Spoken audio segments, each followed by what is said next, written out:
All right, good afternoon, everyone. Thanks for joining us this afternoon. I'm Todd Poosley. I'm with NeighborWorks Northeastern Pennsylvania. Um, before we get started tonight, I did want to take just a brief minute here to acknowledge a rather unfortunate event that happened last week. I think as many of you probably know, there was a shooting in West Scranton, not too far from the intersection of Main Avenue and Luzerne Street, that unfortunately killed one of our neighbors, a West Scranton resident, and sent another to the hospital. And something like that happens. It's certainly a tragedy, no matter where it happens. But especially unfortunate, for us, for something like that happened in our backyard. So if we can, I just want to take just a few seconds, a moment of silence to honor and remember the victims and for their families.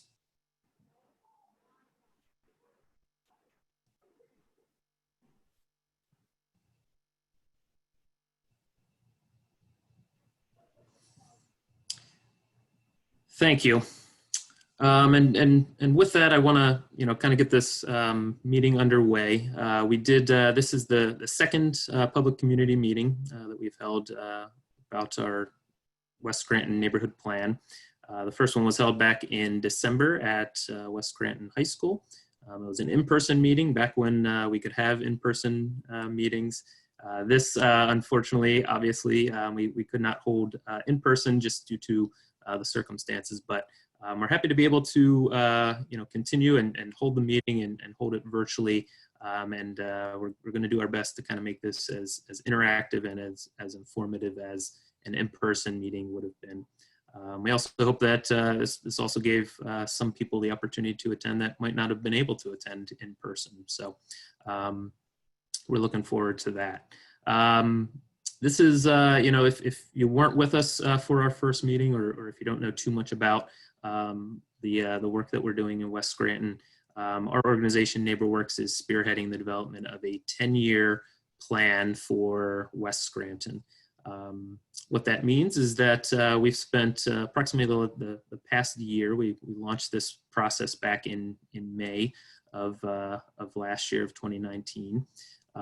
We've spent a lot of that time engaging people who live in the neighborhood and work in the neighborhood and own businesses there to find out what their primary concerns, what their issues were, what some of the priorities were. We conducted a resident survey, a door-to-door survey of approximately 250 residents. We did other community engagement activities, some focus groups, our first public meeting, as I had mentioned. And at this point, feel like we've got a good sense of what the community is interested in seeing improved in the neighborhood. So we're now beginning to put together our draft plan, and we want to share sort of an update of where we're at this point, some of the things that we're considering putting into the plan, and we also want to get some feedback from you tonight. So throughout the presentation, feel free to use the chat to ask any questions that you'd like. We'll be monitoring that. We'll make sure that if we can't answer the question in chat for you, we will share that with the presenters, and they can answer that when it's appropriate. So don't hesitate to put your questions or concerns or ideas there. We're also going to have some polls throughout the presentation that'll allow you to very quickly just vote on one of the improvements or your answer to any of the questions. So with that, again, thank you for joining us tonight. And I'm going to pass it over to Nancy, one of our planning consultants from WRT, and she'll introduce her team. Okay, great. Thank you, Todd. Hi, everybody. My name is Nancy O'Neill. I'm a planner and project manager at WRT. And we are so excited to be here with you all tonight. We wish it was in person, but we're glad that we are able to host this online meeting and to start getting some of these ideas out into the community and for your feedback as well. So with me this evening on the call, so I have Zoe Mueller, who's here, and we're going to be handling most of the presentation speaking together. And then Woo Kim is also on the call. He's a principal in our firm. There he is, and he's going to be helping with the Q&A and discussion points as well. All right, so hopefully you can all see our screen, and feel free to enter any questions into the chat if you're having technical issues as well. So tonight we have a fair amount to cover. So we're going to try to make it interactive and go through this in some detail, but we'll also, after this meeting today, we'll also have an opportunity, or you'll have an opportunity to continue to participate online and through social media, and then also in reviewing the draft plan as it's released as well. So we're going to cover a little bit about what this process is for those of you who haven't been involved the whole time. We also want to talk about, we've had some really great community input, so we will go over some of the responses that we received from the community survey. And so we'll highlight those in here as well. We have a draft plan. This is a 10-year plan for this focus area in West Scranton. So we'll talk about the vision and the framework. And then we will talk about some of the initial draft strategies for the plan.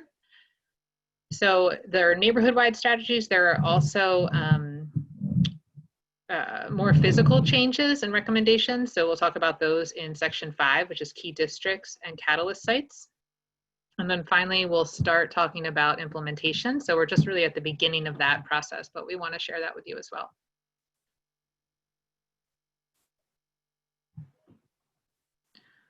Okay, so just to get us started, so this plan is led by NeighborWorks, and then WRT is the planning consultant that's assisting. There's been quite a bit of collaboration with the community, and we have a really great steering committee that we'll talk with you about in a moment.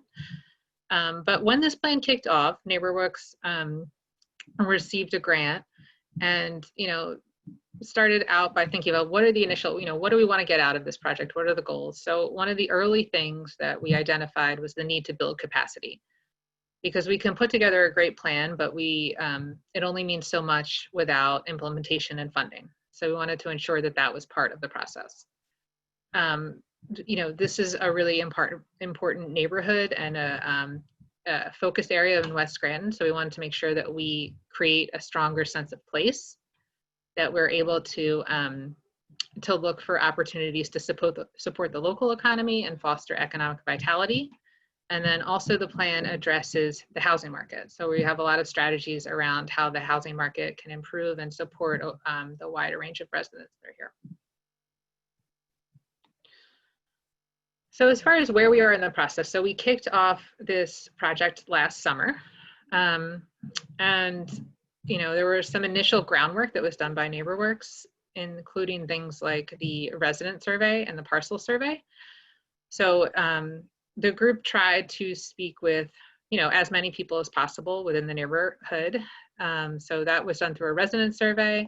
And then we did a parcel survey where we looked at the conditions for, and I'll show you the map in just a moment, but basically looked at what the land use is, what the conditions are of the buildings within the focus area. So those are some of the early steps. We've also been meeting with the steering committee throughout the process. And that group's been very engaged in helping to define the plan strategies, the recommendations, and to help us kind of test out different ideas. We had several focus group meetings. We had a public meeting in December at the high school. So we got a lot of great ideas and feedback there. We've been kind of looking for opportunities throughout to do what we call doing while planning. So to look for some like early action ideas and early projects that we can get started. And that's been something that's been going on. And then finally, through the meetings with the steering committee and then in discussion with NeighborWorks and other stakeholders, we've begun to develop the draft plan. So that's where we are today. We have kind of a draft that's under review. And from here, we'll hear your feedback this evening in the draft review, and then we'll go from there. We'll start to finalize the plan and then look to start implementation. And I guess just a note, a pretty obvious note about COVID-19. So we would have had this public meeting in person, And, sort of during this period, we've been using some innovative ways to engage folks. So the Zoom meeting is an example of that. So we pivoted a little bit, but we're adjusting. And it was great that we got to do some of the early engagement in person.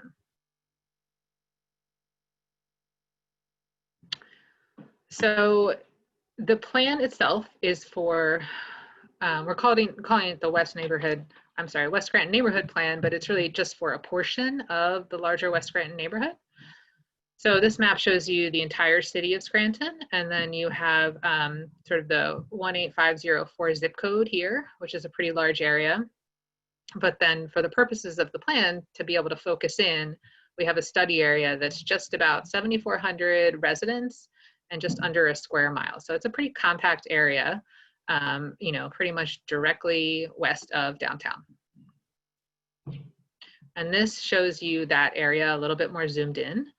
So you'll see that the Main Avenue core and Luzerne Street are the key corridors here, and we'll be talking a lot about those. There are a number of parks within this focus area.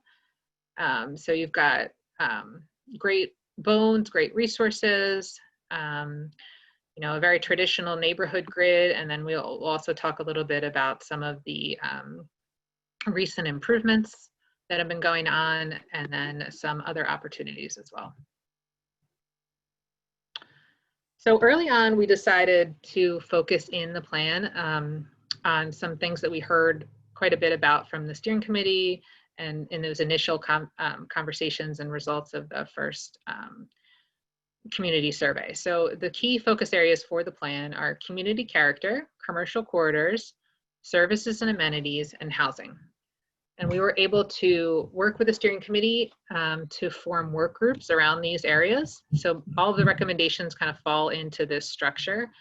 And the working groups through the steering committee have been thinking a lot about ideas and projects and actions that we can do to improve the neighborhood within this structure. So now I'm going to switch over to Zoe. She's going to talk a little bit about the initial community survey and results from our first public meeting. Zoe, I think you're on mute. Thank you for that. My dog was barking a bit earlier. I figured you guys didn't want the benefit of his beautiful voice. So I'm just going to walk you through some of the results that we sort of received back from you when we were with you in our first community meeting, in the sort of the focus group meetings that we had throughout the process, and then also through the smaller meeting in a box gatherings and the pop-up and online engagement. So the first community meeting was a really, a good turnout. We had a lot of input from people, and some of the things that sort of came out of that one was a lot of really positive, strengths to build from. So people are generally really happy living in West Scranton. People have a strong connection to the identity of, West Side pride. It has a, a really rich legacy of being a complete community, a place that you can do, go everything from your daily shopping to your recreation to your sort of day-to-day recreational needs. So it's really a lot of strengths to start from. We also heard, though, that there were sort of some challenges that were cropping up, such as maintenance of some of the older housing stock that maybe wasn't best suited for the lifestyle or the family sizes that people had now. Some sort of challenges around inherited properties and a lack of quality multifamily housing to sort of accommodate a wider range of household types and family structures and incomes.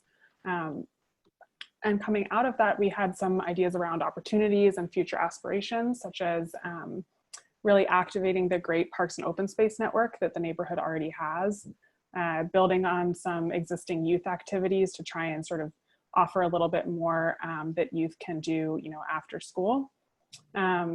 Really leveraging and building on some of the community events that are already, have strong participation that people really love. And then, doing a little bit of, creative programs to try and reestablish some pride in property and stronger maintenance of streets. so that, there's just that sort of cleaning and greening happening throughout the neighborhood. So that really gave us a strong foundation to start from, just hearing from you guys of, what was some of the things that were top of mind. And from there, we had some more focused discussions with specific groups. So with city departments, with local housing realtors, and then with the Main Avenue business owners. And this gave us some more detailed feedback on specific, themes and, areas of expertise of those different groups.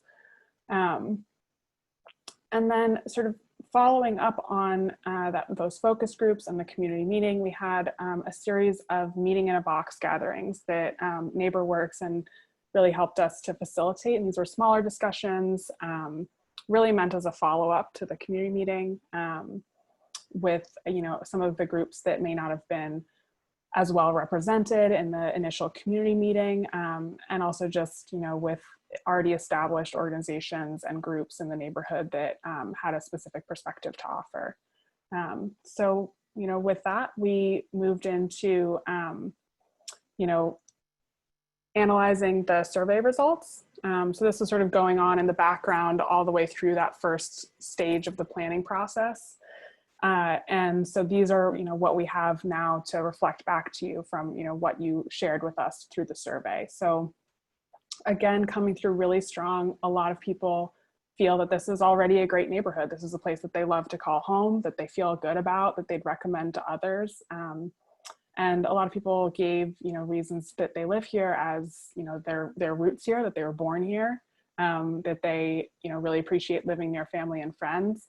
And that the affordability of housing is a great asset for them. So this is really something that gave us a sense that, this is already a strong neighborhood. And, we're just looking at areas where we can sort of make a tweak here, make a tweak there, and really bring out the potential and the pride that's already there. And one of the things that sort of was an interesting contrast to that is that a lot of folks shared that they weren't really sure that change was coming, or that it was, they weren't sure if they were going to be able to make that positive difference. So we took that as sort of a call to action of really to, help share some ideas of how we can all work together to make this, make these positive changes happen here in this community, and kind of outline what might be needed to get there. Do you want to go to the next one? So here's some of the more detailed sort of pros and cons, benefits, and challenges that people shared that can give us an outline of how to move forward from here. So some of the things people really valued was the variety of goods and services available, the friendliness of neighbors, the great access to transportation and employment, the quality of public services being provided already in the neighborhood, and the safety. People feel really safe, especially in the daytime. But again, with this sort of balancing the strengths and the challenges, people felt that, at night, they felt much less safe walking around. So that sort of gives us a cue, lighting maybe is a challenge, looking at, how many people are out on the street. So, some opportunities for improvement there. Some of the other things that were mentioned that could be improved were really mostly around physical conditions. So maintenance, conditions of streets, sidewalks, public spaces, homes, cleanliness, and finally there was some concerns around affordability. So we see that there's some people who feel that there's already affordable housing and some that feel there's a lack of it. So that's really an interesting place that we explored further in our analysis. And finally, there were some interesting splits in terms of different people's experiences of the neighborhood. So, whenever you take a survey, there's sort of the aggregate result of, what's the summary, what's the trend, but then there's also variations within it. So these are some of the variations that we thought were interesting. The people that, were older or had lived here for a longer time tended to have slightly different results than people who are, newcomers or had lived here for less time or were younger. So that was one of the interesting splits that we wanted to sort of take a look at and, get a feel for what are some of the reasons for that split. Is there something that could be provided in a different amenity, a different program that would sort of help even out those responses? And then similarly, we saw that there was, for Hispanic residents, that there was a tendency that they felt less involved than other residents, that they weren't participating in as many events. So that was sort of an interesting split that maybe is reflecting, the degree to which they're welcomed into those activities, or it could also reflect just a language barrier. So that's sort of something to take a look at going forward.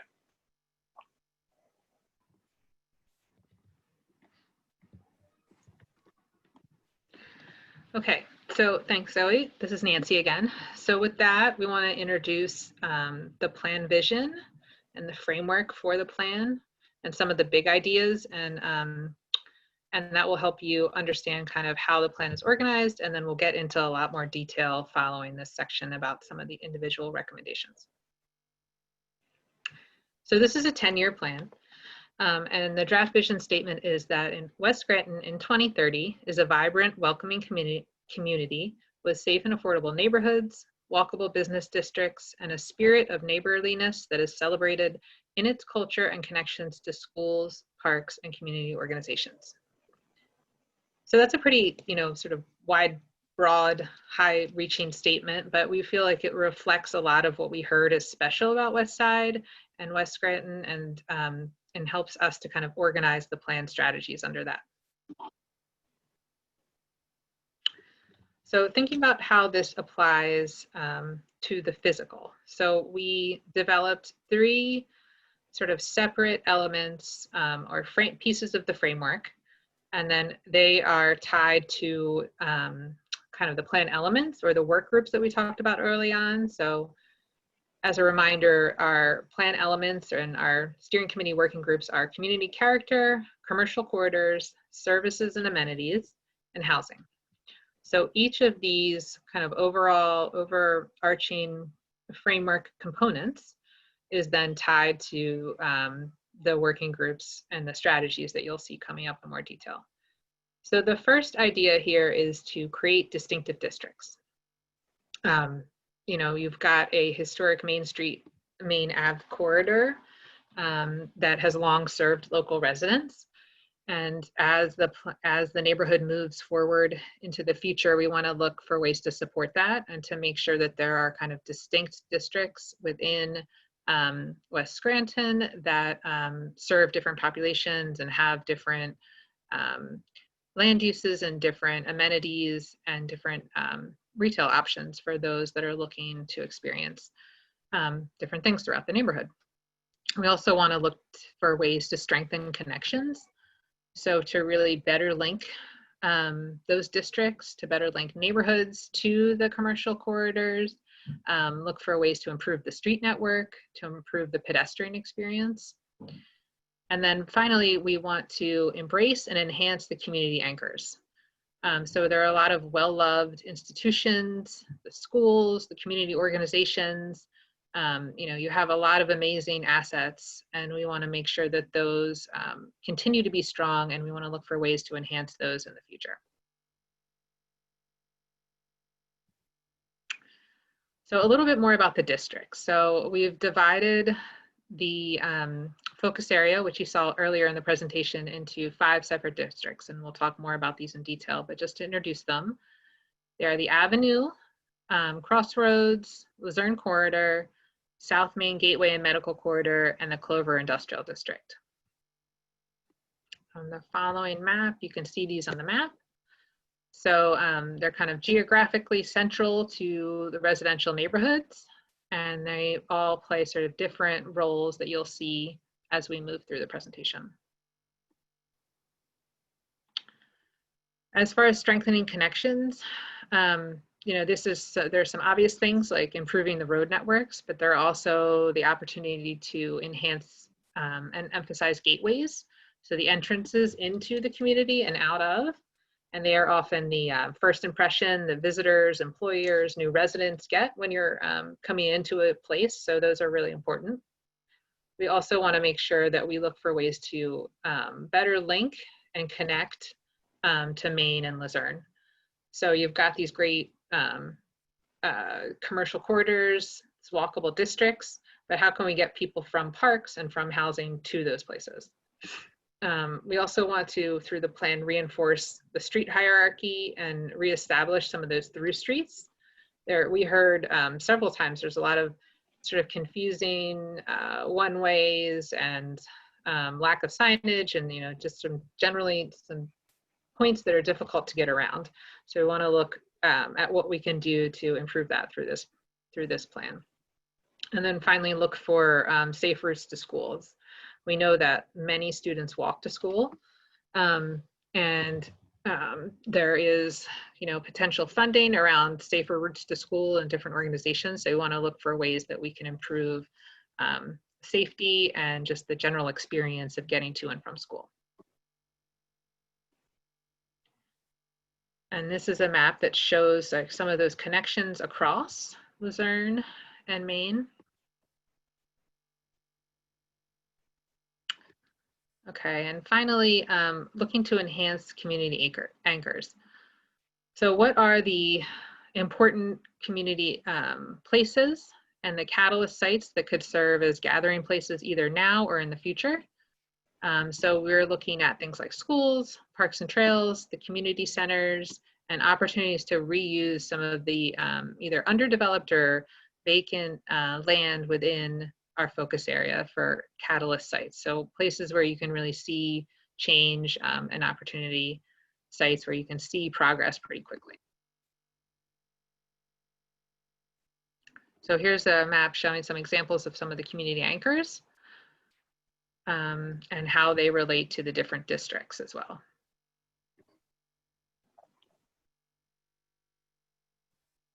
Great, thanks. Thanks, Nancy. So I'm going to walk you through the next sort of piece of the overall plan. And this is really tying some of those bigger picture items. So the 4 key plan focus areas that we've been talking about: community character, commercial corridors, services and amenities, and housing. So it's tying those all in to the physical framework and sort of making that bridge. So there's quite a bit of them. So we're going to go through them one by one. And just to get you oriented to how we're going to do this, there's going to be a poll at the end of each slide. So we're going to kind of walk you through the goal that we're trying to achieve, the strategies that we think will get us there. And then we're going to ask you to essentially prioritize. So, look at those different strategies and help us understand which ones you think are most important, will be most impactful, the things that you want to see happen first, the things that you think are, the most important. And then we'll also ask if there's something that you feel is missing. So for all of these polls, there will be an option that says other. If you select other, please go ahead and go into the chat and just type in what you have in mind. It could be just, feedback on the overall way that we've presented it, or it could be a specific, strategy that you think we should be adding to the suite of strategies that we're presenting. So with that, you'll kind of get the hang of it as we're going. So we'll start with the first one, which is under community character. One of the goals that came through really strong, really from the get-go, was to reinforce and celebrate West Side's community neighborliness. This is something that we heard over and over as sort of core to what West Side is all about.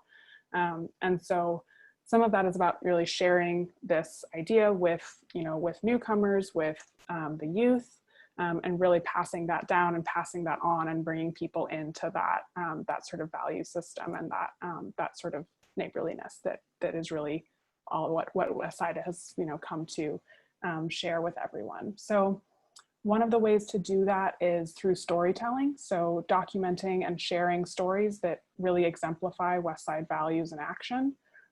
It could be something that a family member did. It could be something that you see a business owner doing to help somebody out.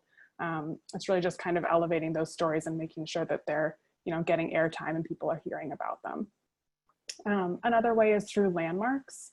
So this could be, official historic landmark status, or it could be, more informal, just, marking a place that's significant and sharing the story about why it's significant.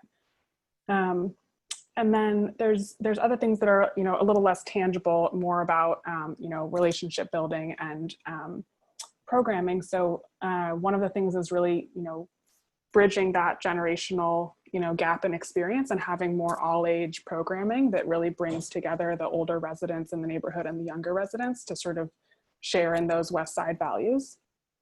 And finally, sort of and an idea of a welcoming committee. So this is sort of, it could be anything from, you know, a phone call when people arrive in the neighborhood, to a little welcome package to say, hey, welcome, we're happy you're here. These are some of the things that you know, are in our neighborhood that are great services, great amenities. It's really just a way of sort of helping people feel like, you know, they've been noticed, they're welcomed, and, you know, there's lots that the neighborhood has to offer. So I'm gonna go ahead and launch the first poll. It'll, you know, the wording will be parallel to the wording that you see on the slide here. So just kind of think about which one you think is the most important to you. I'm going to leave this up for about a minute.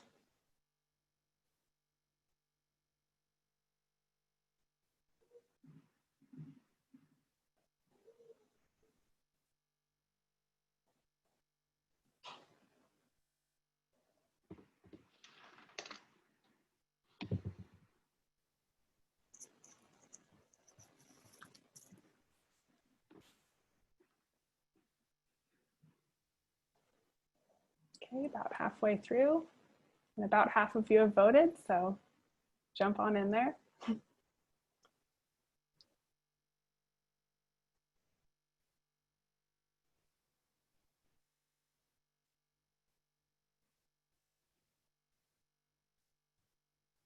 right, and I'm going to close it in 5, 4, 3, 2, 1. And you will now see it back on your screen, so you can see what sort of the aggregate results were.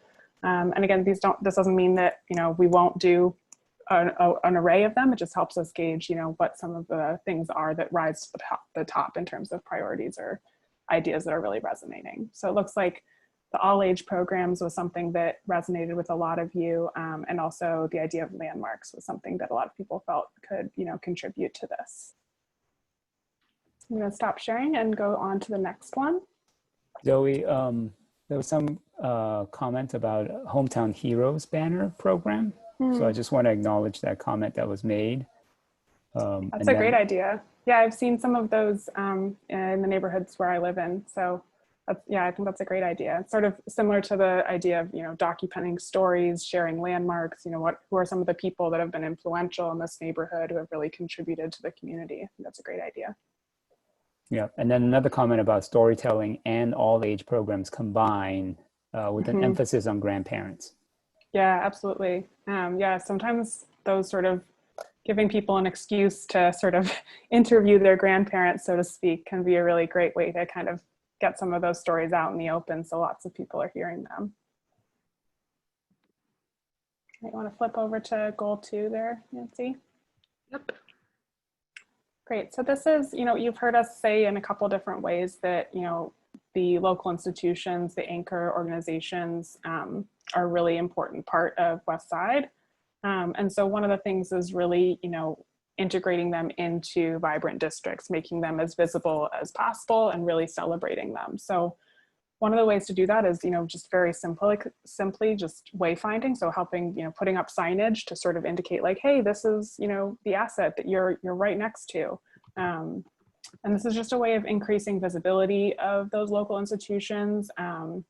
Having sort of a unified signage can help people to quickly, you know, they see the sign, they say, oh, I know that's going to help me get where I'm going. That's going to help me get oriented. And it's also a good way of connecting those, you know, institutions back to their, to the, you know, Maine and Lucerne.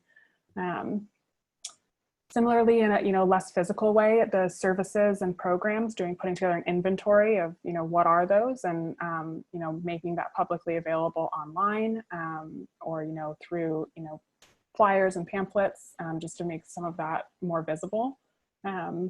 And then building on that, you know, outreach and promotion, you know, trying to get the word out through a whole bunch of different venues like events, flyering, billboards, bulletin boards. And finally, you know, we've heard that there are a lot of really iconic events. So really building on those, leveraging those, you know, helping to expand the reach of those, or, you know, create more offshoot events that sort of have a similar feel. So I'm going to do another poll here. And you should see a pop-up on your screen. Again, it's the same set that we just talked through, so you can sort of use the same words to help you find the one that you think is most important.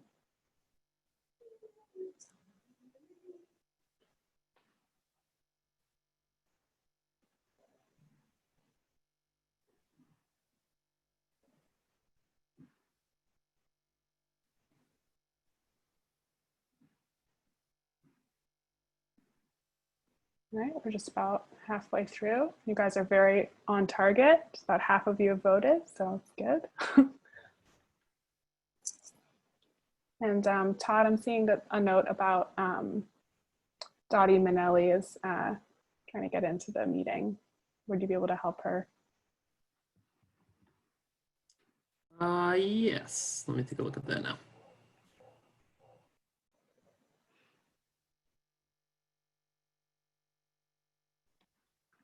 All right, I'm gonna go ahead and close the poll in 5, 4, 3, 2, 1.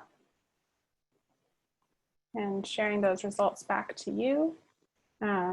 Looks like the first one that popped up for people was community events, a way of building on successful and valued community events. And then runner-up was outreach and promotion, so really just increasing the awareness of and access to services and programs. Looks like, yeah, there's a note in the chat just about senior isolation and also being, multicultural in this work. So I think both of those are really great points and important, for the outreach and promotion, and also for the events themselves to really be inclusive of, all of the residents and participants. So we can go ahead and jump into the next focus area. So we're going to now switch to commercial corridors, and just to change it up a little bit, Nancy's going to take this one.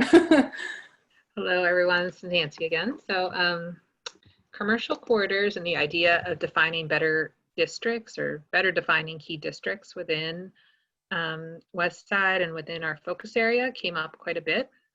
So we've been thinking of ways to do that. So we've got 6 different strategies here.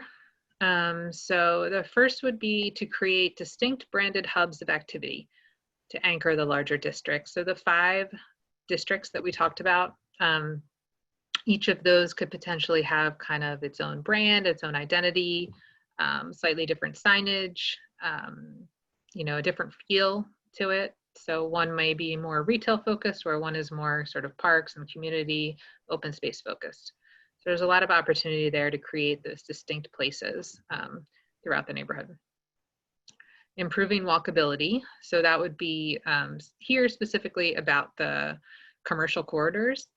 So making sure that they are just safe, easy to cross, that you're able to, in some cases, bike and or walk, that you're able to cross safely, and that you the sidewalks are connected, and that you've got lots of opportunities, through things like streetscape and planters or new signage, just kind of ways that you kind of feel safe walking as well as physically are able to walk or bike throughout.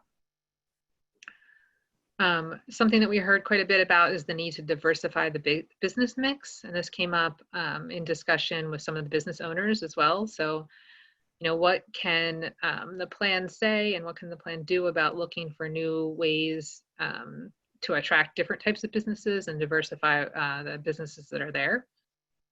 We also, related to what we were speaking about earlier, are looking for ways to highlight sort of the interesting stories and the roots of some of these longtime businesses that are in West Scranton. We heard a lot of great stories, and so how can, moving forward, how can this plan recommend, and how can the neighborhood then translate some of those ideas so that we can share those stories of the longtime business owners.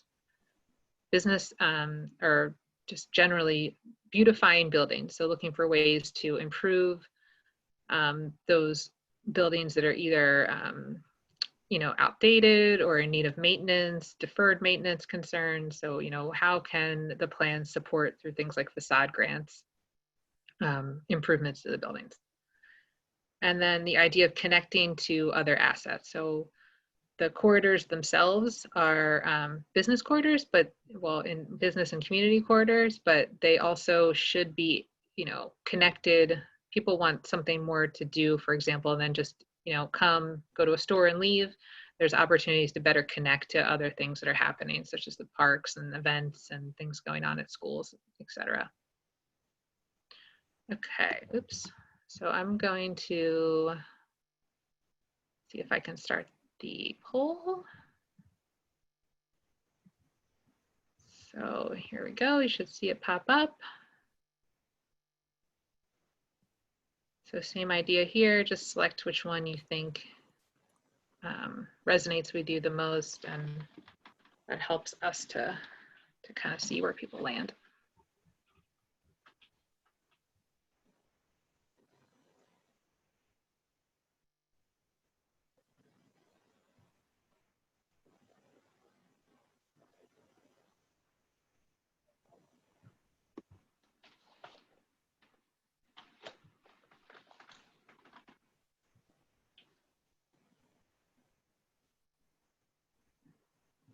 I think you guys are getting quicker. We're more than halfway.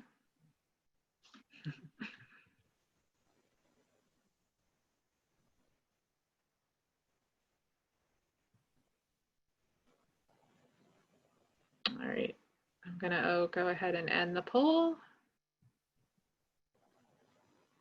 and share results. Okay, so hopefully you can see that. It looks like beautifying buildings came up on top. Looking for ways to improve the storefronts, facades, and then following that we had diversifying business types, which I think makes sense.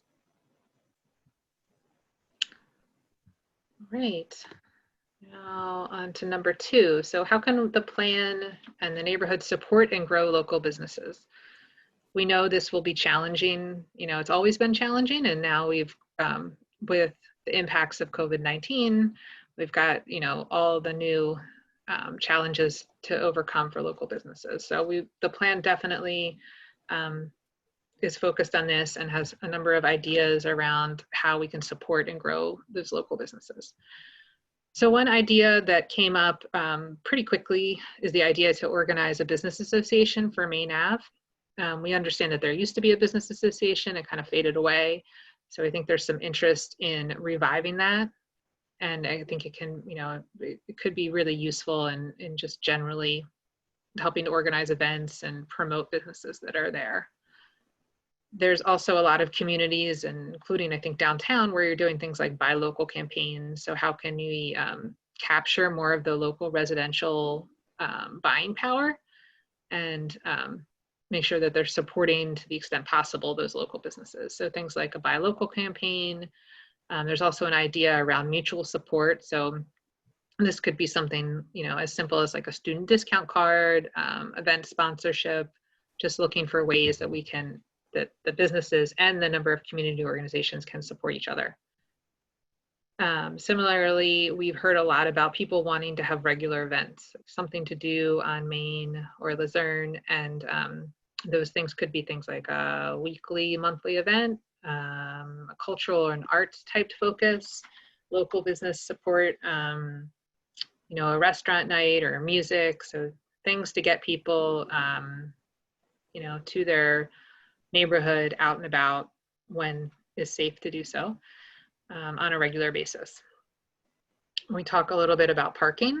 So making sure that, you know, looking for opportunities to share parking and right size the parking and enforce parking. And that would be both looking for ways for to support new bicycle parking and kind of strengthen and organize what's there. And then finally, the idea of pop-up storefronts, so reducing vacancy. You know, vacant storefronts, vacant buildings are difficult on the surrounding land use, you know, the surrounding owners as well as the neighborhood surrounding them. So are there innovative programs that we can recommend where anything from a community group to a local project kind of fills in that vacant spot for at a low cost for a certain amount of time to help to reduce the vacancy and bring some activity to the area. So with that, I'm Going to- And Nancy, speaking of storefronts, there was a comment, I think this was to the previous slide, but a desire to restore the Victorian architecture. So I just want to acknowledge that. Great, thanks. Okay, so just launched the poll here.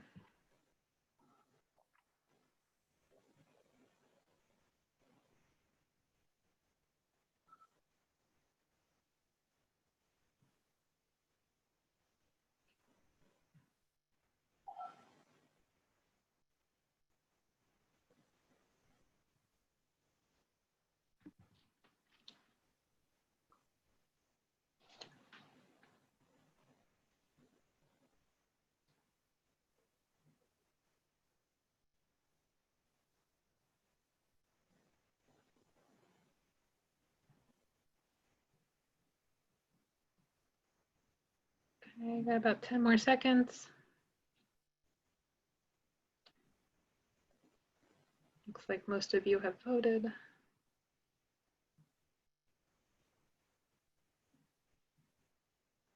All right, we'll close it and share results. So hopefully you can see this. It looks like regular events. A main av event series popped up to the top, and then followed by the business association idea. And I think a lot of these strategies are really pretty interrelated. So it's not like, you know, one is different than the other. They are mutually supportive. So that's great. We did hear quite a bit through discussions with the business owners, as well as at the public meeting, that people would like to see, you know, more regular events and things to do in the neighborhood. All right.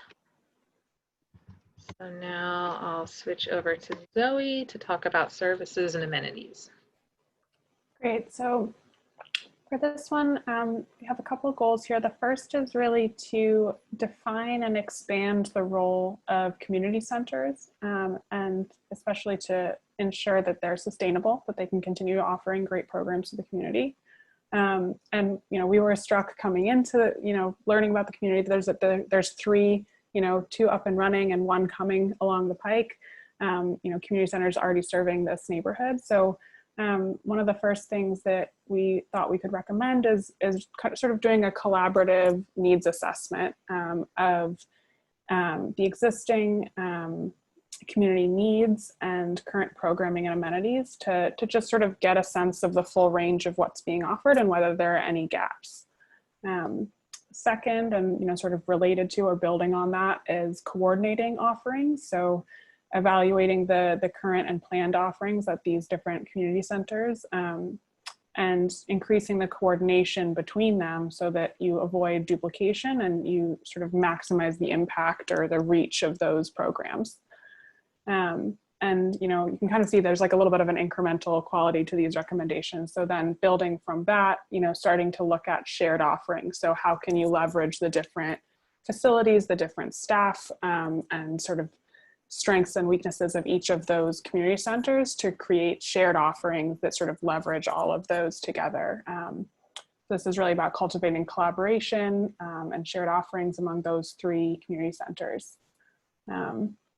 And then the last 2 are really around communication, sort of communicating outwardly, you know, what those offerings are, and sort of having a shared plan around how to do that to make sure that people are getting that information and people are aware of what's available.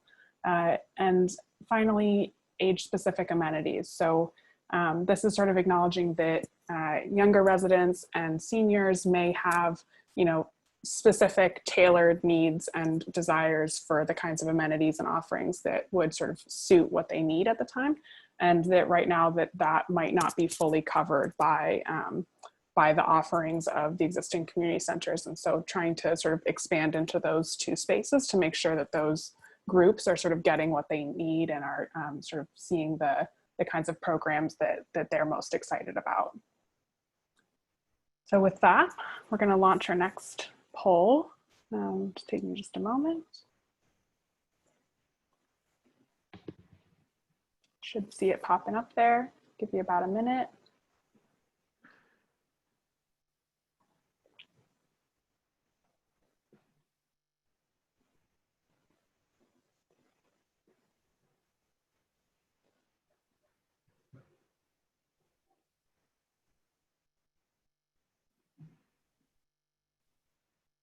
Zoe, there was a comment about identifying the third community center.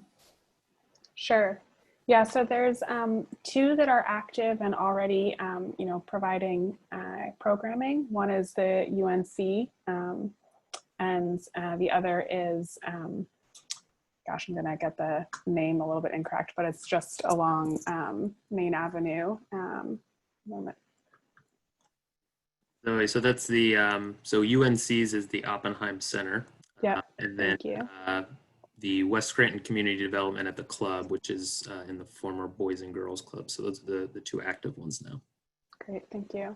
And the third one is in the works. So it's been, under development, and they have a site, but it hasn't yet opened up. But it, would be looking at serving especially the youth population and sort of expanding on the programming that's already available.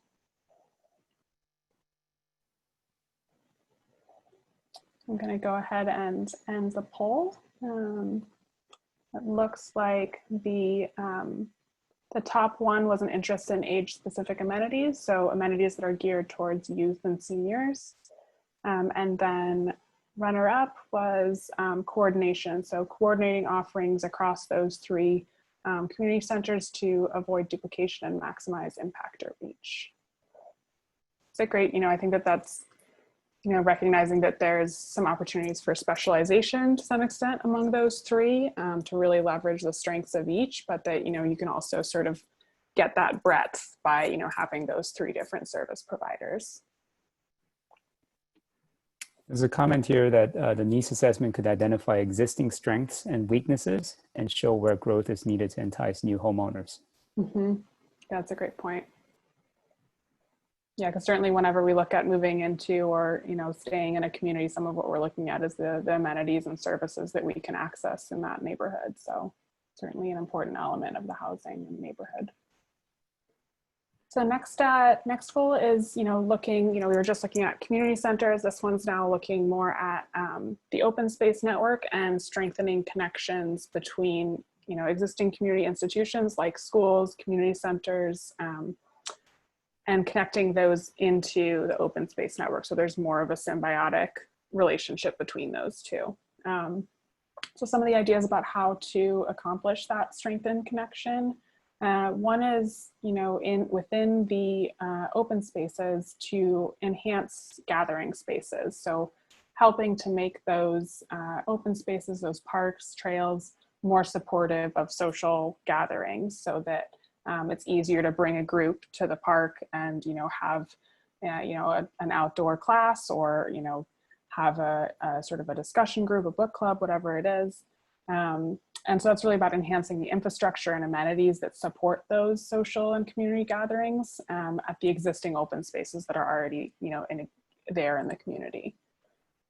Another piece is, again, looking at events to, bring that activation and awareness. So hosting community services and amenities awareness events that are geared towards families and seniors and help them to understand and, see and have, start having conversations with the different service providers and, institutions in the neighborhood.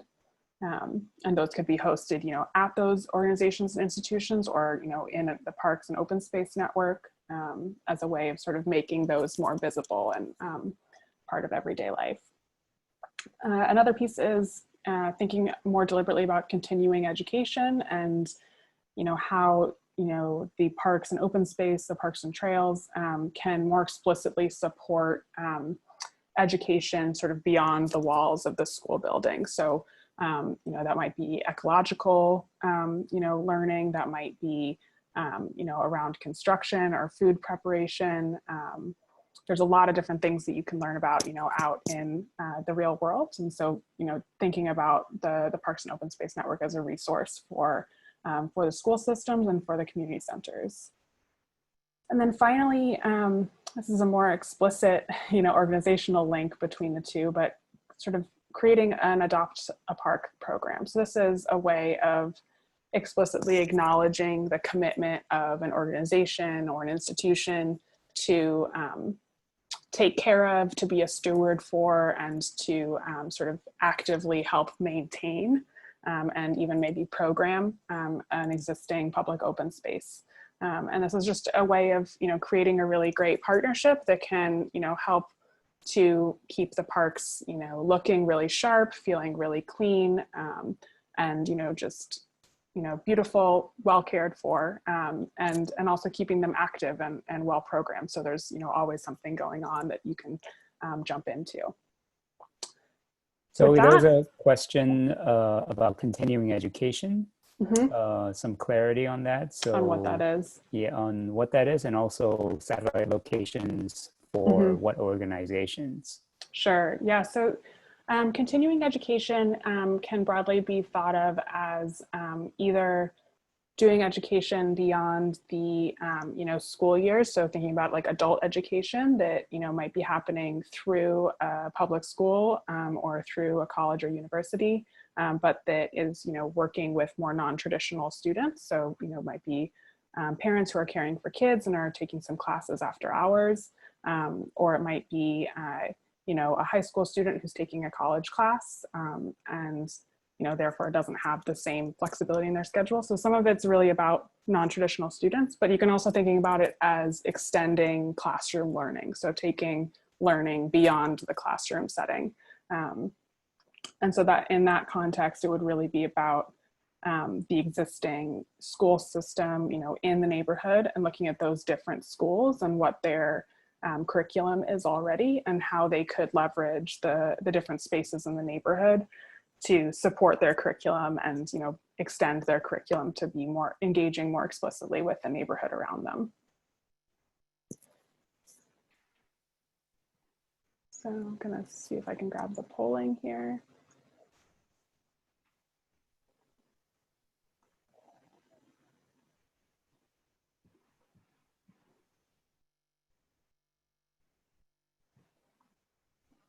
Okay, here we go. Should be popping up on your screen. Same deal as before. Whichever ones you feel like are most valuable or important or highest priority for you.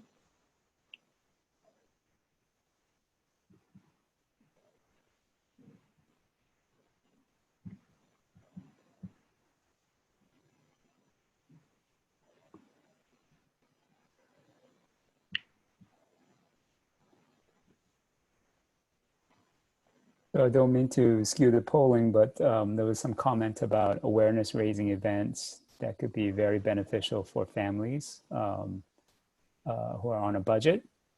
And then there was a comment before that about opening the pool at the middle school for public use, which apparently that was the case many years ago.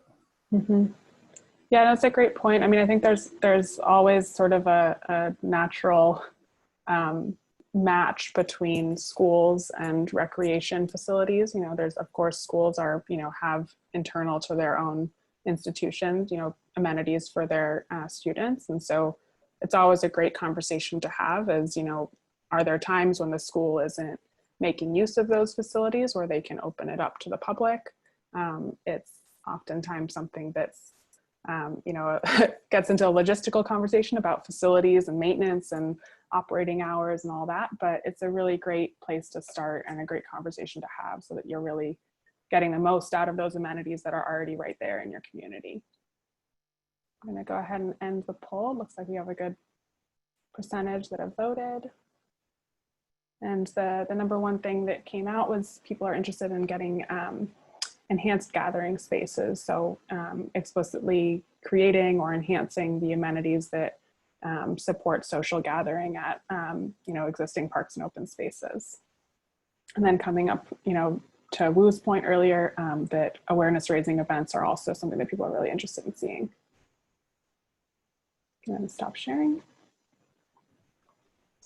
and go on to the third one. So this is looking now at the streets, and this is something that is often overlooked as part of the open space network. But if you think about it, anytime you're going to a park or a trail or whatever, you're navigating to it through the streets of your neighborhood. So this is really about thinking through how the streets can open space network,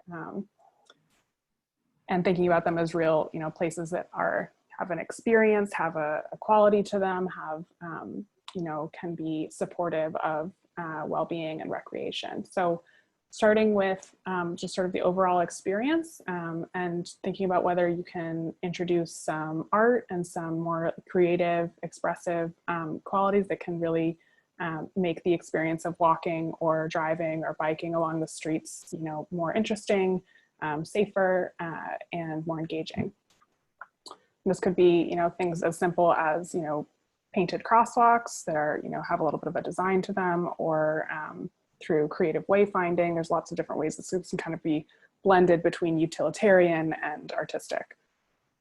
Another piece is, you know, straight and simple, just thinking through how to get more regular maintenance, you know, of the, you know, the streets themselves and the areas immediately around them.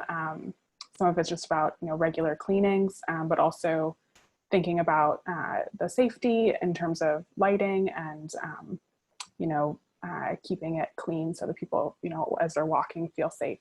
And again, focusing that on the corridors that are, you know, linking between assets and anchors and organizations back to the commercial corridors. Next piece is looking at park entrances.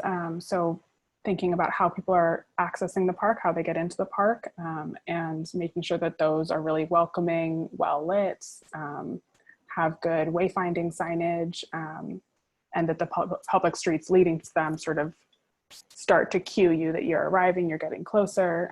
Things like trees and lighting can be a great way to sort of build towards those park entrances, to sort of subconsciously signal to people you're getting closer, you're about to be at a park. And trees and lighting can do a lot to just make people more comfortable walking on the sidewalk, you know, better temperature management, not have the sun beating down on you, and have the light to see clearly, you know, who is with you as you're walking around. And then finally, we know that West Scranton is a very hilly place and that bikes aren't always the first choice of mode of transit. But certainly there's, you know, a lot of people that are already making use of the trail network for recreational biking. And so expanding from there seems like a logical next step to think about where might people be biking from to get to these great recreational amenities, and how can, you know, the streets be more supportive of that, you know, make it a little bit more of a continuous experience if you want to bike to a park or a trail. So with that, I'm going to go ahead and launch the next poll here.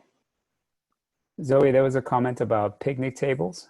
Mm-hmm. So I think that certainly could be looped into trees and lighting. Yep. Yeah, and it's a great thing to, you know, we'll actually see this later on in the presentation, but it's a great thing to, you know, put at the entrances to parks, you know, as a way to welcome people in and, you know, make clear that there's a place to sit, place to gather, you know, grab a sandwich from a nearby shop and sit down and enjoy it. So you should see the poll popping up there. Same options as what we just went through.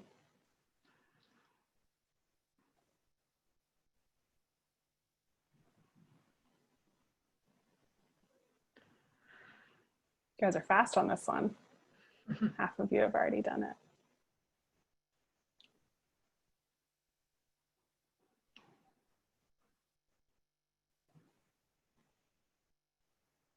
Give you another 30 seconds.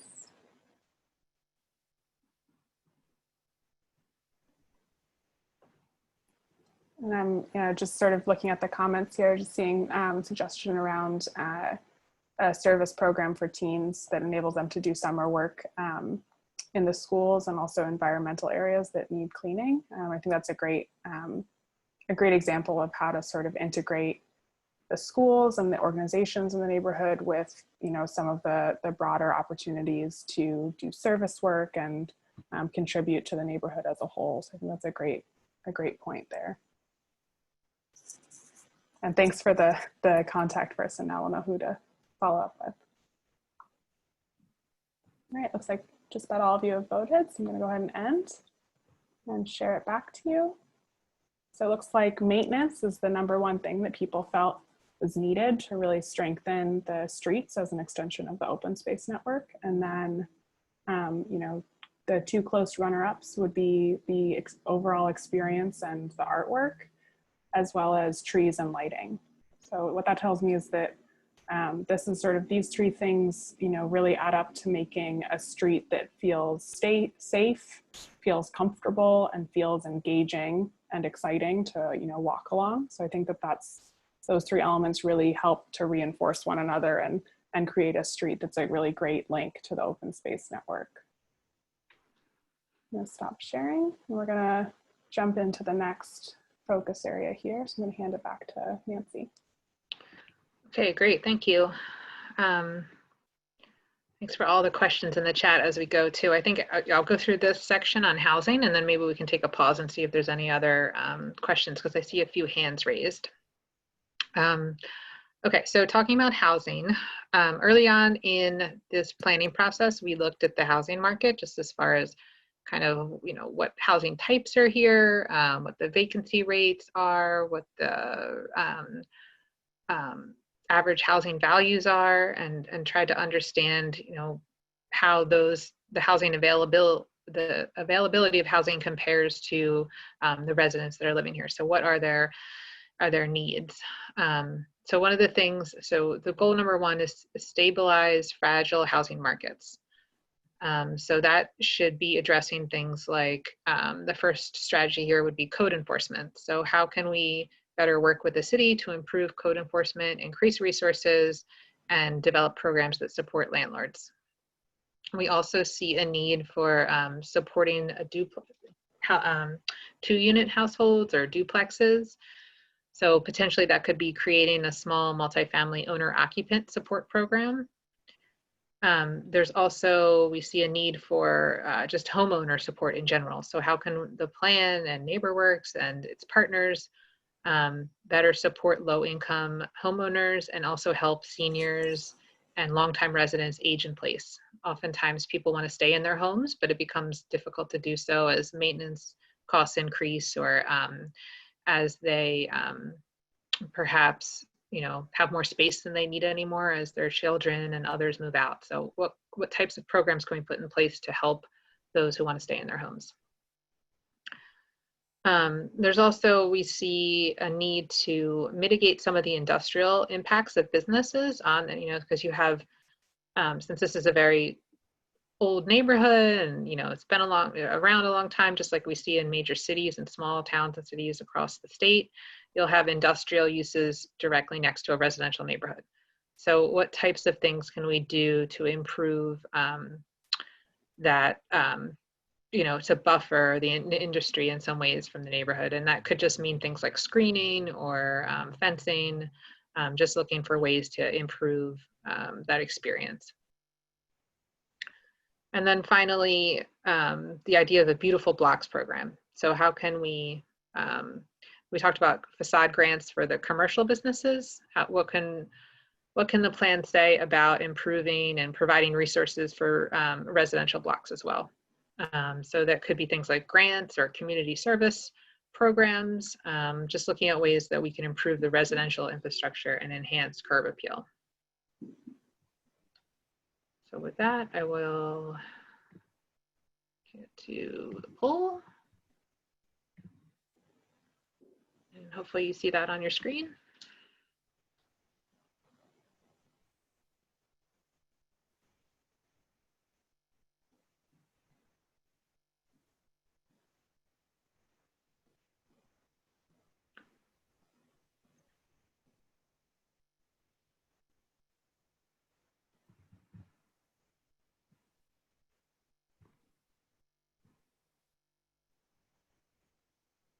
Okay, about halfway through.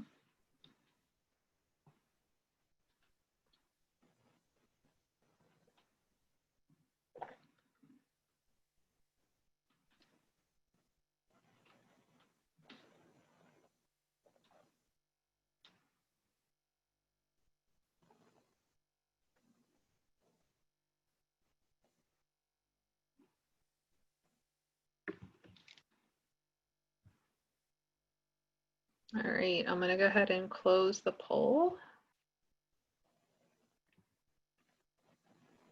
Share results. Okay, so it looks like the code enforcement, the idea to work closely with the city to improve code enforcement, and we understand this has gotten better in of recent, but you know, it's something that's probably still a pretty big concern for people, and looking for ways to support landlords as well as homeowner support. So how can the plan support the low-income homeowners, households, families, seniors that want to age in place?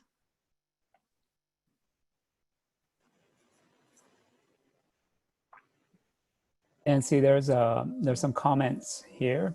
There's a comment about homeowner support and an emphasis on that because desire to increase the tax base so that more neighbors are sharing in the costs. The beautiful block program, that it needs to include the whole appearance and not just the front facade. That's great. And then there is comment about multifamily ownership and not sort of being aligned by zoning requirements. I see that one. That's a good point because I know that, and Todd, correct me if I'm wrong, but I think the zoning ordinance update is still ongoing. So the plan can include recommendations for changes to zoning to make that more streamlined. Correct. Yeah, that hasn't been passed yet. So. Yeah, it'd be great if you are able to just share a little bit more with us about what aspect of the current zoning is making multifamily ownership difficult, and we'll follow up with that and make sure that we're advocating for you.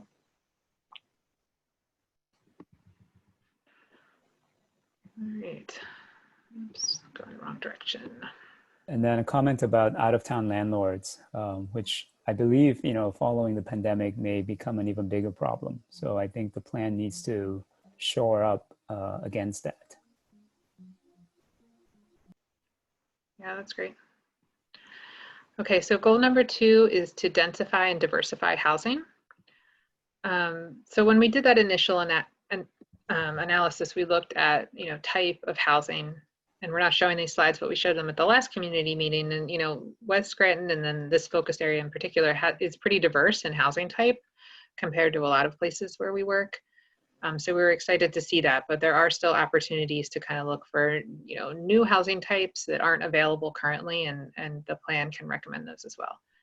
So the first strategy here is to use market focus group research and work with local developers, area residents, real estate agents to kind of organize a market focus group and determine what that desired new market rate housing type may be. You know, we're not entirely sure yet, but I think that's an early, you know, it could be things like senior housing, or it could be housing that's mixed use and closer to main Ave, so that it's easy and convenient for folks to get to their employment and get to you know, meet their daily needs. So I think that would be a great outcome of the plan to focus on that. Another idea is to support a market rate pilot program, recruit developers, property owners to pilot several new market rate housing types based on what the focus groups find. The third is to add multifamily housing.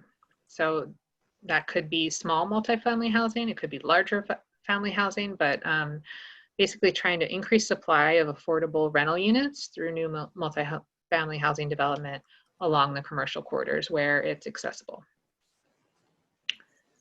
And then finally, the plan can recommend senior housing. So that would be quality housing that's affordable, conveniently located, accessible, and near some of the community assets and their retail and other anchors in the neighborhood. So let's see if I can start the poll.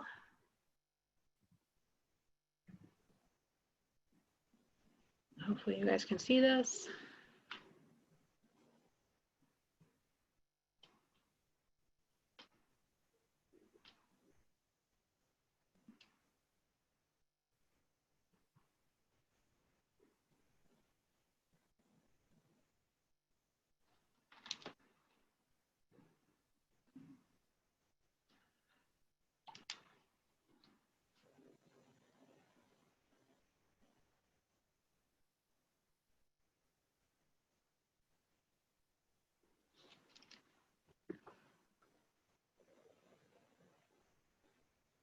Okay, we've got about 10 more seconds. It looks like most of you have voted.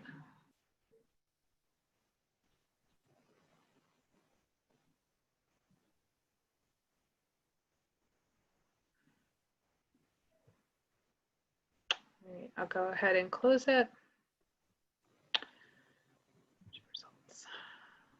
Okay, so quality senior housing came up on top, but I think there's general support for things across the board here. So new multifamily housing, the idea of the market rate pilot program that would be supported by that initial research as well is all showing up fairly even. So that's great. Okay, so I want to be aware of our time, and we do have some more sections to get through. So I think what we should probably do is kind of jump into the next section, which is about the more physical type improvements in specific districts and catalyst sites. And then we can follow up with additional questions discussion if we can fit it in at the end. All right, so I'm gonna jump in here, and what I'm going to do is just initially, remind you of the districts that we talked about earlier. So this is kind of moving into the more physical aspect of the recommendations that we're making. So this first district is really the core of the Main Avenue, commercial district. But you'll see also in the sort of key map on the left of your screen, the 4 other districts, and we'll kind of go through them incrementally. I also wanted to orient you to kind of the key, for lack of a better word, that we're using for the diagrams that are coming up. So we're sort of color coding a little bit by different types of interventions. So safety improvements are shown in yellow. Amenities are shown in a dark blue. Infrastructure and circulation, so that's like your streets, your vehicular circulation, is shown in a slightly lighter blue. And then landscaping is shown in a bright green. And then art and creative placemaking elements are shown in that sort of pink peach color. And then in addition to that, there's a couple of, little, like icons that we're using to show other aspects of the improvements that we're recommending. So, and arrows that are really indicating the pedestrian and bike connection improvements. Crossing guard locations are shown with that bright yellow and teal layered on top of it. And then we have enhanced gateways, that's entry points into these districts. And finally, catalyst sites, which are shown with orange. So for this one, for the avenue, for Main Avenue, the catalyst site is the Allen Park, and across the way, the municipal parking lot that's right next to it. So you can go ahead and jump into the next slide. So just to kind of give you the big picture, I'm not going to walk through every aspect of what we have in mind here, but the big moves are really about strengthening the connection from Main Avenue to Lackawanna Ave down to downtown, and also to the Lackawanna River Heritage Trail, both of which are obviously great assets for the neighborhood and important gateways into this district. And then also strengthening the connection via Washburn Street to the Novembrino Pool Complex and the Tagliacali Field, which are really great resources for the community. Then in addition to that, like I just said, the catalyst site that we're really focusing on is Allen Park and the municipal parking lot across the street, which really are kind of at the center of this district and have a really great potential to be a gathering place, a really organic meeting place for people to have events and just sort of take a pause and enjoy being in the district. So I'm gonna flick to the next slide. So this is what we looked at here, was sort of a near term and a long term. In a lot of ways, these are already, the park and the parking lot are already serving this purpose in the neighborhood. They already are a natural, meeting point. And so this first one is really just about, small tweaks, introducing some picnic areas in the front of the park, adding in a playground, and then looking at a pop-up event space in the back. And then the long term is, taking that initial programming of the park and the parking lot enhancements and adding to it the opportunity for a mixed use building that would anchor that corner and add new housing, new commercial space. If you want to flip to the next next slide. And this is just showing it in sections. If you were to cut right across the street, what you'd see if you were looking at it, with a parking lot on your left and Allen Park on your right, just showing kind of how those different things would work together. This is something we will welcome, feedback on via social media. For now, there's a couple of other ones that we're going to ask for more feedback on for this meeting, but certainly we'd, all feedback is welcome. So let us know what you think should be here. You can feel free to jump into the chat window and share what you're thinking. But in the interest of time, we're going to move along to the next district and catalyst site. Okay, thanks, Zoe. So District 2 is at basically the intersection of Luzerne and Main. This is close to the high school, and we're calling this district the Crossroads. So we're looking at things like improving safety and pedestrian crossings, given the high school location right there. And then also we have a catalyst site, which we're calling the Luzerne vacant lots, which are several former residential units, houses in a really steep incline here, and you'll see more of this in a minute, but there is some potential to redevelop this and to clean it up and to make it a lot more safe. So that is our catalyst site for District 2. Okay, so again, here's Luzerne and here's Main. Hopefully you can see my cursor. So okay, good. West Scranton High School is right here. And then you have the intermediate school, and you've got Francis Willard Elementary School here. So this district is kind of really focused on those safe routes to school, streetscape improvements, cleaning up some of the vacant lots, and just making circulation in general a little bit smoother and easier for folks. We've identified gateways in and out, and then there's also this potential to better connect to Novembrino Pool Complex and the improvements that are happening there, since this is really pretty close. I think one thing to point out we might not have said yet is that this circle represents a 1/4 mile or a 5-minute walk from the center. So this is really only like a 10-minute all the way across walk. So this is it's a pretty small scale where you can get around pretty quickly. So we're looking at, for the catalyst site, we're looking at options for those vacant lots. So option number 1, so here's the high school on the south side of Luzerne. This would include improved pedestrian streetscape right along Luzerne, and then crossings here. The lots themselves, we looked at the possibility for new housing development. So of those lots, you probably wouldn't be able to do the entire street, but you could do maybe 3 new units, and then a plaza or an event space right here at the corner on Hyde Park and Luzerne, with a little bit of parking tucked behind it. So that was the first option that we were looking at. And that plaza, it could be fairly passive with seating. You could also include kind of some small events or gathering performances and such at this in this location. So option 2 would be to turn this all into open space. So for example, you could have a terraced community garden on that steeper part of the lot towards the back.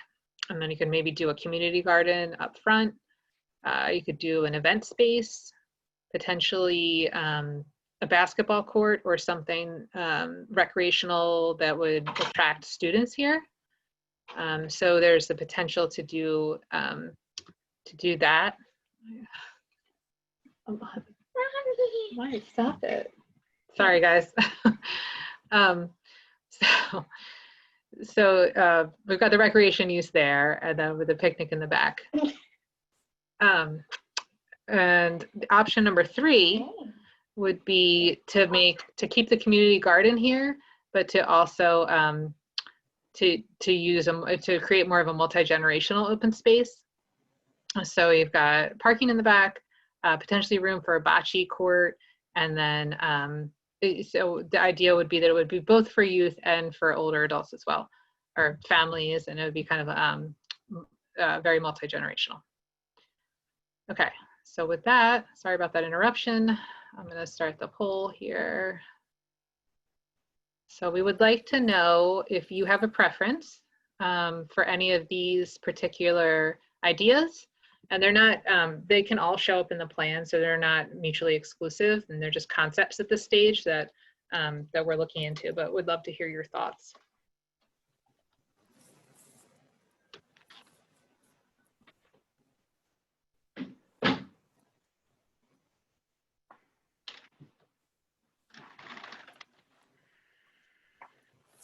Nancy, there's some comment about taking a look at the blighted lots to the left of West Side High School.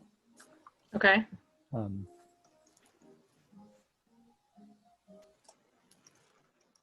So on the west side of the high school. Yes. Okay, we can take a look at that.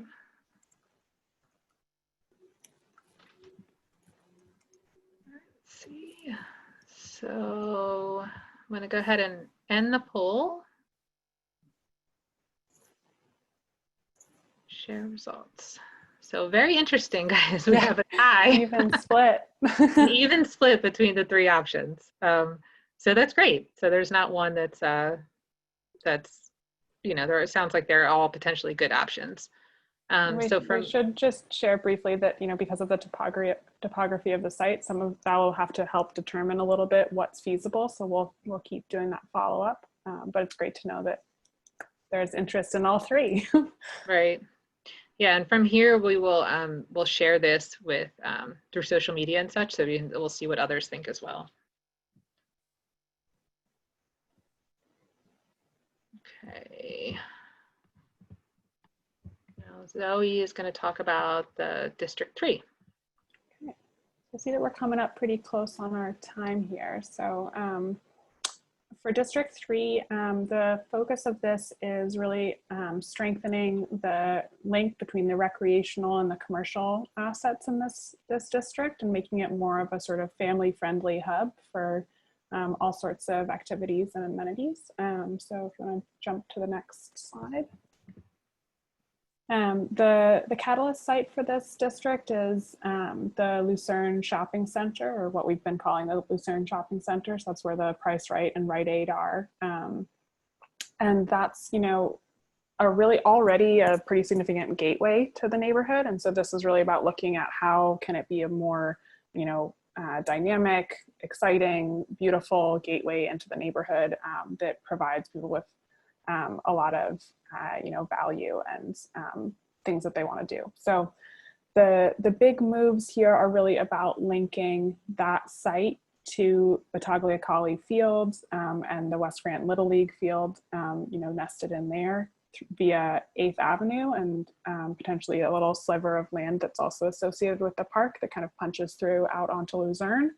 And then also looking at 6th Avenue as a really important connection that carries down to Clover Field. And then giving a little bit more of a kind of ceremonial or more weight to the gateways that, you know, kind of bookend this site. And that's the railroad bridge coming up from the river, and the 8th Avenue sort of as you're coming down from Main Avenue. I'm gonna jump to the next one. So for this, we're showing one sort of near-term option. It's a little bit more, you know, realistic in the near term, and then in the long term, looking at a bigger picture reimagining of the site. So this near-term option is really about rationalizing the circulation a little bit, making it clearer for, you know, vehicular circulation for cars, for trucks that are making deliveries, for buses that are dropping passengers off, and for pedestrians that are walking to the site. We heard from a lot of people that there's already quite a few people who walk to the site, so it's important to have that accommodated safely and clearly. And then also just making a little bit of space at the edges for plazas, gathering spaces, and stormwater management, because we heard that flooding was a big issue for the site as well. And jump to the next one. So this is accommodating all of the existing commercial, but doing it in a way that is a little bit more pedestrian oriented, closer to the street, and also allows for additional residential development to reinforce it, to add more people, more walking traffic. And in particular, we think this could be a great site for senior housing. It's right next to a lot of different amenities, and it's large enough to accommodate that multifamily housing footprint. So this is a way that respects the existing parcel lines. And then if you want to go to the next one, this one is as if, if all of these property owners were to collaborate on developing, a comprehensive site plan. This is, a little bit more creative, creating a little bit more of a link to 6th Avenue coming south. So these are kind of two different scenarios you can imagine for the long term. All right, I'm gonna jump in on this one, Nancy. Yes, so on to District 4. So we talked about this early on. So District 4 is on Main Ave South. So as you're coming into the West Scranton West Side neighborhood here. So this is the southern gateway into the city. So a lot of this is looking at improving streetscape, pedestrian connections, and improving some of the secondary connections as well. So we're calling this one the South Main Gateway and Medical Corridor. And we want to just basically acknowledge some of the things that are already happening. So this is really a catalyst site in action. So we've got the NeighborWorks new office coming in on Smith, and then the medical office building that's been recently renovated and improved over on Sloan Street, just across the street, and South Main. So this district is looking to really better connect with St. Anne's, and the acknowledging that this is an important site within the community and a lot of great events are happening here. So how can that connection be strengthened along St. Anne Street there to Main? And then how can this district really start to bring people over to Clover Field, which is we'll talk about in just a moment.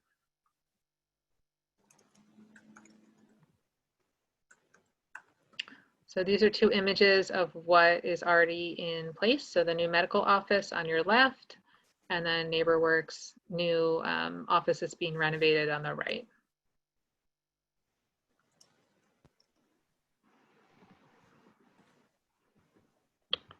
Okay, so all right, so this is our final district. Thanks for hanging in there with us as we get through this. This district is really interesting because it is, like Nancy had mentioned earlier, it's sort of that legacy blend between residential and industrial. It's great because you have those industrial services right there in your neighborhood for things like auto services, things like that. But it's also, as I'm sure anybody who's been in a district like this knows, that it also creates friction, right? You're living there, it's noisy, it can be smelly, it can be, not look great. And so a lot of what's going on in this district is just having to manage that relationship, having to, create that mutually beneficial situation where the industrial businesses can continue to provide the services that we all need and the jobs that we need, while the residents also are getting a high quality of life, a beautiful place that is safe and quiet and green, of what we're looking at in this district. And Clover Field is where it all comes together. So a lot of the proposals here are really about clarifying the street network. The street network is pretty broken up in this spot in the neighborhood. It's kind of some fragments. It's a little bit hard to navigate. So reinforcing those through streets, and in some cases creating a bit of a through street. So Archbald has a small stretch that where there's a publicly owned strip, and it could become a pedestrian link that would help make that continuous corridor straight through the neighborhood to help link to Clover Field. And then in addition, there's a couple of edges where the industrial land uses are right up against residential, and some small interventions like we had mentioned before, like fencing, better planting of, thing we call it green and screens. Sometimes you create a visual screen and also add some, plants and things that help to buffer the sound and clean the air a little bit. And that'll just help those residential areas have the sort of buffer that they need. And then finally, Cloverfield itself is this great asset, a real gem. And so we looked at some things that could be added to the site and some ways that the existing circulation and parking challenges could be resolved, as well as the stormwater management and flooding that we heard about. So what you see here is a couple of things that are designed to manage the stormwater. So that's green infrastructure, that's permeable pavement, that's in some cases it might be increased stormwater infrastructure. And then in addition to that, it's looking at where the parking and circulation could be so that people can more easily get to and drop off people at this park. And finally, a couple of new amenities that would attract different user groups to the park. So we have a new dog park could go in here.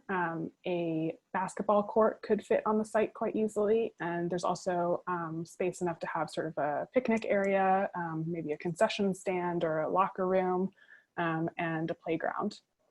So what we're going to do here is a slightly different poll. What we're going to ask you about is not really options so much as what amenities or features would be most valuable to you. So I'm going to go ahead and open up that poll and launch it. So these set of amenities or features that are listed here are all shown on the illustration that's on the screen right now. But oftentimes, especially with an area this big, you need to kind of take it in pieces and, incrementally build towards that bigger vision. So you can kind of think of this as, what would you do first? If you could do one thing to get started.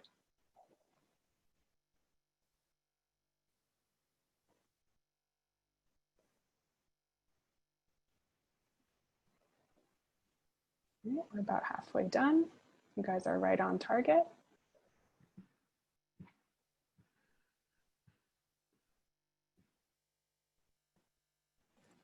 All right, and I'm gonna go ahead and close out in 5, 4, 3, 2, 1, and share the results. So the number one thing people were interested in was improved streetscapes and landscape.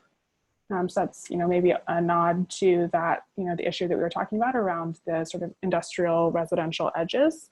And then the next most popular was dog park. Something that we heard broadly that across the whole neighborhood, there was an interest in dog park, and this seemed like a really great spot for it. So good to see that. I'll go and stop sharing.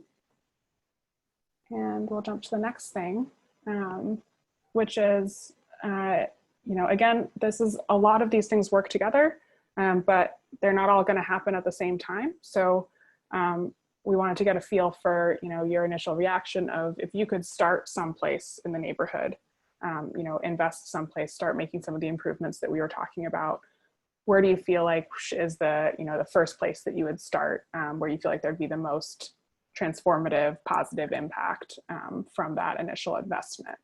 And again, not to mean that we would, exclude or not do the other recommendations, but you always have to start somewhere. So help us think about where to start.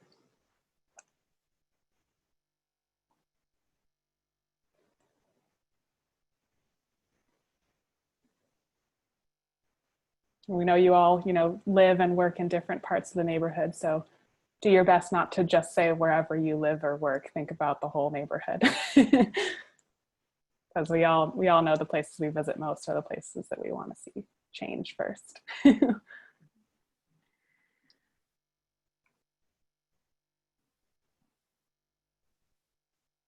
Gonna give you another 5 seconds. 5, 4, 3, 2, 1.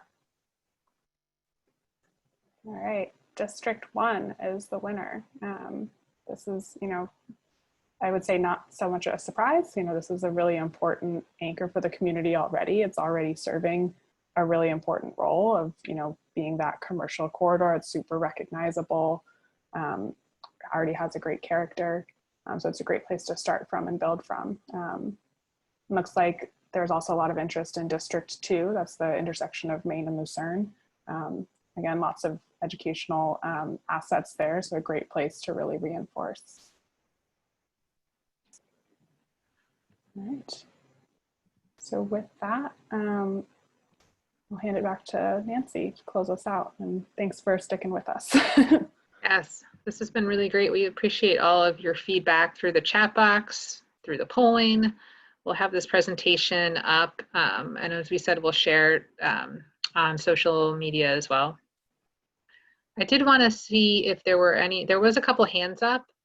So I think Elaine, maybe, did you want to make a question or a comment?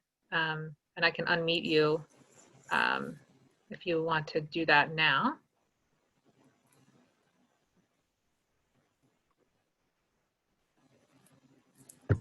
Yes, can you hear me? Yes. Yes, we can. Well, I have several things I couldn't write down them fast enough, but let's see. One of the things for Luzerne Street Shopping Center is the first thing you see from the street is weeds. So if the people on the property could be responsible for getting rid of them, and also the only kind of fencing there are these ugly chains on pipes, suspended from pipes, which don't really serve a purpose. We would just get rid of those. If you want to have some kind of fencing, put something more attractive. Okay, the other thing was the do something for the parking for the novena. You know, that's only like 9 days, but it totally makes that part of the city inaccessible for anything else. If they could possibly do like shuttle from the Taylor Shopping Center or Luzerne Street Shopping Center, maybe make some kind of arrangement to have people park there so that the area there is like not so totally gridlocked. I don't know how the people there put up with it. That's a great idea. Let's see, the other thing is okay, sidewalks for the middle school. There are no sidewalks. There's place for sidewalks. There's no sidewalks next to the middle school along Parrot Avenue. People, you know, walk along the grass, which isn't done in the summertime, but then wintertime they're slushing through the snow. The road there at one time was like the whole width of the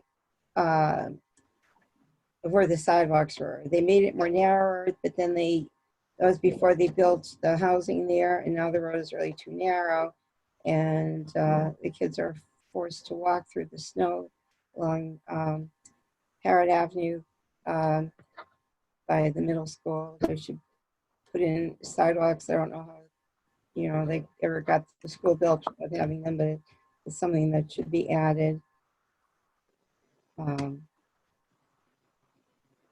Thank you.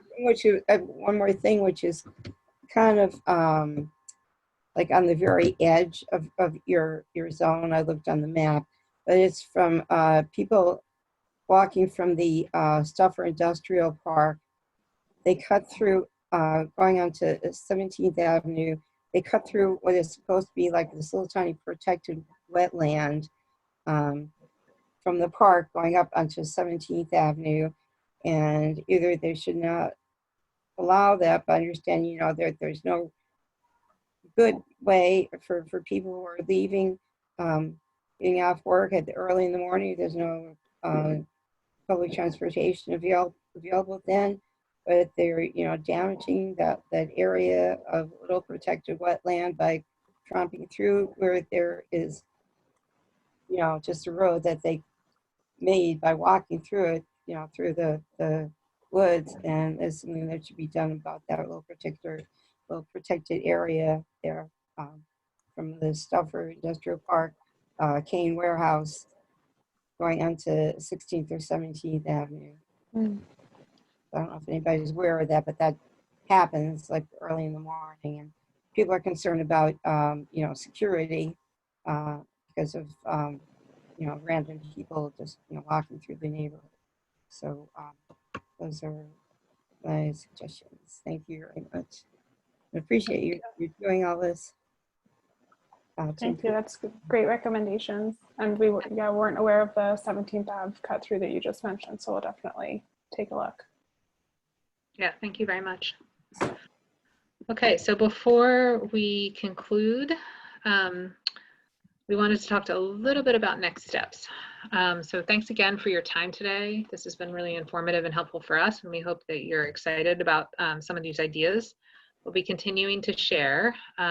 As we finalize the draft plan, we're going to be looking at how this all could happen. So who are the potential partners? You know, NeighborWorks is leading this planning process, but they obviously are just one organization and can't implement the entire plan on their own. So we'll be looking closely at, you know, who partners are, and they could include the city, the school district, faith-based organizations, local colleges, universities. I think we're going to put out some opportunities for people to suggest other partners as well as we get into this draft review. And then we'll also be looking closely at funding sources. So looking at grants that are available through the state, through DOT, the Pennsylvania Main Street program or downtown center is an option. There may be CARES Act funding that's available and enhanced CDBG funding as well.